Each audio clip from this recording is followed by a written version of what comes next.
ఇప్పుడు ప్రస్తుతం చూస్తున్నట్లయితే రాష్ట్ర వ్యాప్తంగా అభివృద్ధి అనేది మైనస్లో ఉంది. ఈ కూటమి ప్రభుత్వం వచ్చింది, గెలిచారు, ఎలా చేస్తారంటారు? ఈ 3 నెలలు రూలింగ్ ఎలా అనిపించింది?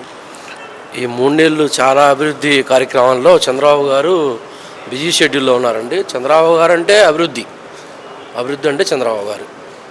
అంతకుముందు గత సీఎం ఈ రాష్ట్రాన్ని మన రాష్ట్రాన్ని అప్పులు పాలు చేశాడంటే మొత్తం ఏదంటే సచివాలయాలు తాకట్లు పెట్టాలి, ఉన్న భూములను తాకబెట్టాలి, పాస్ పుస్తకాల మీద సొంత భూమి నాదైతే నా భూమి మీద నీ ఫోటోలు వేయించుకోవడాలు, అక్రమ రాజకీయాలు చేయడాలు, అరాచకం ఏం చేశాడంటే నేను యాక్చువల్గా 108లో చేశాను 10 సంవత్సరాలు. 108లో ఏ గవర్నమెంట్ అది నేషనల్ అంబులెన్స్, అది అంబులెన్సులకి అతను ఫోటోలు వేయించుకోవడాలు, ఐడి కార్డు ఇస్తే ఐడి కార్డు మీద కూడా అతను ఫోటో వేయించుకోవడాలు, 3 నెలలకి 4 నెలలకి శాలరీలు ఇవ్వకపోకుండా చాలా దారుణంగా చేశాడండి. 2 సార్లు కోవిడ్ వస్తే ఆ కోవిడ్లో మాకు సరిగ్గా మేము కిట్లు వేసుకొని కోవిడ్లో ఉన్న పేషెంట్ని ఎంతోమందిని రక్షించాం. కనీసం కోవిడ్ వస్తే తండ్రికి వస్తే కొడుకు అక్కడెక్కడో ఉండి అదిగోండి అక్కడ ఉన్నాడు తీసుకెళ్ళిపోండి అనేవాళ్ళు.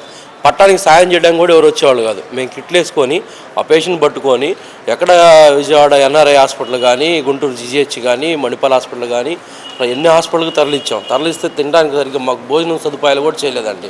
చేయకపోగా మాకు జీతాలు కూడా లేవు. ఇళ్ళకేమో కోవిడ్ డ్యూటీలు చేసిన వాళ్ళకి ఇళ్ళకి రానియరు.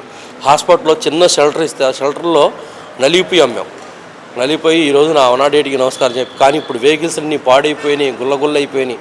పట్టించుకునే దాఖలకైతే అతను ఏం చేయలే. కానీ వాళ్ళ నాన్న పెట్టింది 108 అది ఇది అని చెప్పి 108 అంబులెన్స్ వాళ్ళ నాన్నది అభివృద్ధి చేస్తాడు, మంచిగా చేస్తాడని నమ్మాము, మోసపోయాము, చాలా నష్టపోయానండి. ఆ విషయంలో నేను దాదాపు 10 లక్షల దాకా అప్పుల పాలైపోయాను.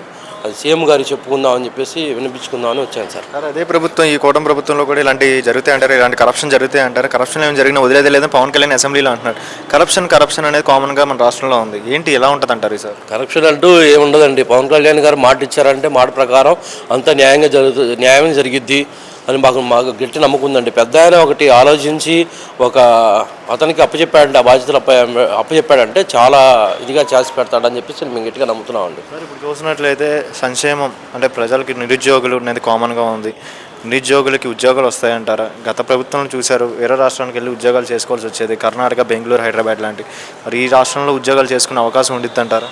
ఈ రాష్ట్రంలో ఉద్యోగాలు చేసుకునే అవకాశం చాలా ఉందండి. ఎందుకంటే మాది గుంటూరు జిల్లా, పల్నాడు జిల్లా, నర్సరావుపేట మాది. డాక్టర్ చదలవాడ అరవింద్ బాబు గారు అక్కడ డాక్టర్ వృత్తిలో ఉంటూ ఎంతోమంది సేవలు చేస్తూ ఇవాళ ఎమ్మెల్యేగా గెలిచారు. ఆయన గెలిచిన వెంటనే మున్సిపల్ ఆఫీసులో ఖాళీగా ఉంటున్న ఉద్యోగాలన్నీ చదువుకున్న పిల్లలకి డిగ్రీ కాడ నుంచి 10th క్లాస్ కాడ నుంచి స్లీపర్ ఉద్యోగాలు కానీ, కంప్యూటర్ సెక్షన్ కానీ అన్ని ఉద్యోగాలు ఇప్పటికీ 70 ఉద్యోగాలు ఇప్పించాయండి ఒక మున్సిపల్ ఆఫీస్లోనే.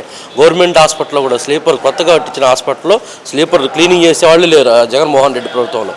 ఇప్పుడు స్లీపర్స్ని పెట్టేశాడు, స్టాఫ్ని ఇచ్చేశాడు, కలెక్టర్ ఆఫీసులో ఇచ్చాడు. అన్ని ఆఫీసులలో చదువుకున్న పిల్లలందరూ నర్సరావుపేటలో చదువుకుంటూ చుట్టుపక్కల మండలాల్లో చదువుకొని ఖాళీగా ఉంటున్న పిల్లలందరికీ ఉద్యోగ సదుపాయాలు డాక్టర్ చదలవాడ అరవింద్ బాబు గారు, చంద్రబాబు గారు ఆధ్వర్యంలో అందరికీ నెరవేర్చారండి. అందరికీ ఇచ్చారు. అందులో మా పాప కూడా ఉందండి, డిగ్రీ చదువుకుంది, ఒక 2 years నుంచి ఖాళీగా ఉంది. ఈరోజు మా పాపకి అవుట్సోర్సింగ్లో జాబ్ ఇప్పించారండి.